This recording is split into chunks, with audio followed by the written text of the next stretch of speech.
I vividly remember it was the last $200 in my bank account. I just paid rent, so it wasn't too bad, but I had 2 more weeks to get paid again. I hate borrowing money, so I didn't. Being as stupid as I am, I bumped the Facebook ads daily, spent $200 a day.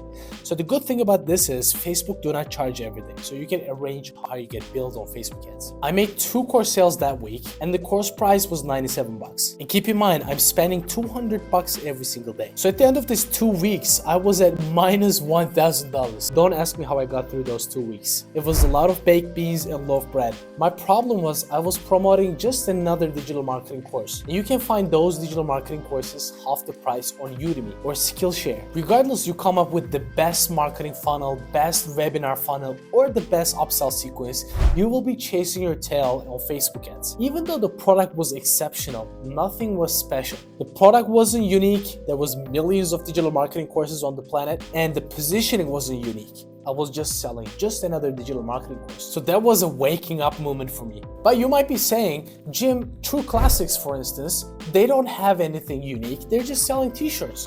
Why are they making so much money? That's a good question. And I was thinking the same. I was looking at the best example in the market and I was just saying, you know what? They don't have a unique positioning. They're just selling the same digital marketing course and they're making millions.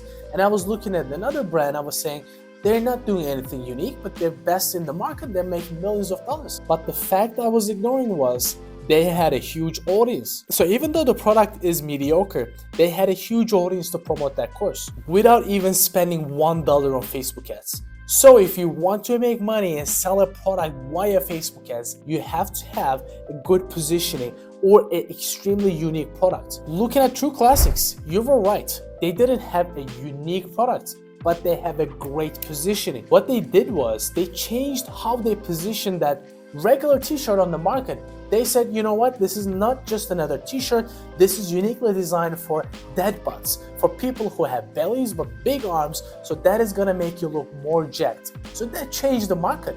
They weren't selling anything unique, but they had positioned their brands in such a way they could make millions of dollars on Facebook advertising.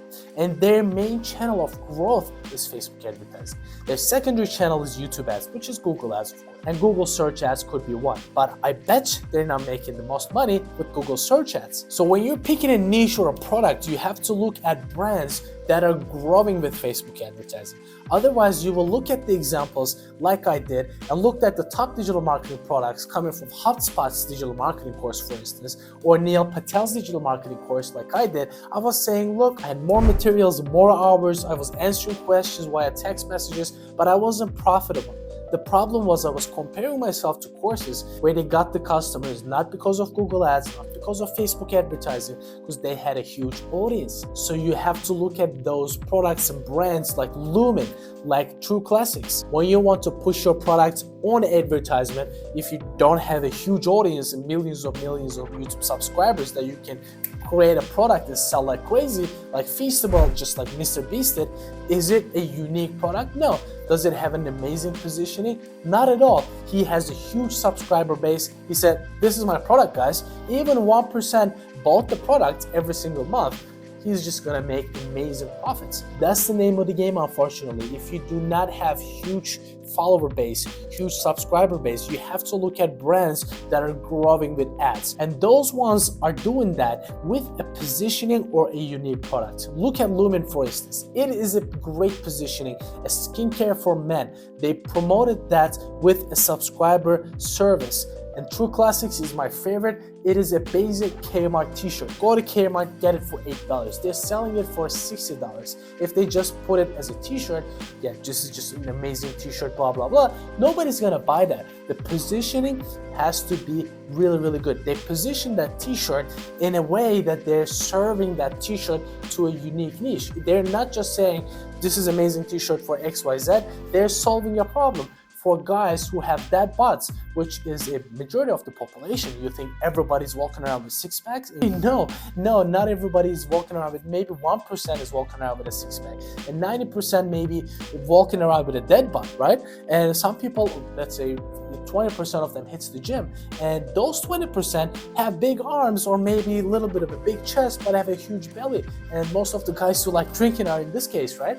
And those people are gonna want to buy that product because they are exactly speaking to that. So the positioning, how you position a not unique product will make the difference of Facebook advertising. And that's how I learned my lesson. It was an expensive lesson, but after that point, the clients that come to me, we always work with that positioning angle, and then we push and scale the marketing budget. We had one client who was doing print on demand, just selling t-shirts, basic awful t-shirts, right? The quality was really bad, and after 2 washes, the print was coming off like crazy. So it was a bad quality t-shirt, and the client wasn't even producing it. It was people were buying the product, and the production manufacturer was just printing the stuff and shipping, right?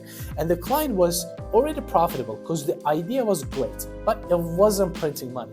It was just breaking even. You're putting $1 in, getting $3 out. $3 wasn't bad at all, right? And then the client himself actually thought about this. How can I position it? So he positioned the brand from a lifting designs brand into a more hardcore Christian lifting design brand. I don't want to say make it niche, because making it niche doesn't always guarantee that you're gonna position that product to get people to buy. Positioning and going after niche is totally different things actually. And the thing that client did, making it Christian specific, hardcore lifting, heavy metal associated brand, that skyrocketed the business. And the ads we did was so unique, no UGC, nothing, just hardcore edits of that video with an amazing positioning. We scaled the brand to 100K a month every single month. Now the client has $1 million business. So it was a great turning point for me. The fact that I lost so much money on Facebook ads, and then I realized, all right, that is positioning, and then the client coming to us and scaling to the moon, and I realized, all right, the product doesn't have to be unique. If the product is unique, that's great. So you already have a unique product that is already positioned in a way that is unique. Nobody has done that. Or maybe one person has done it and you have still something really unique. But you can still make stuff really sell well on Facebook advertising with a tiny positioning, which make it work way better than just pushing the product out there in the market.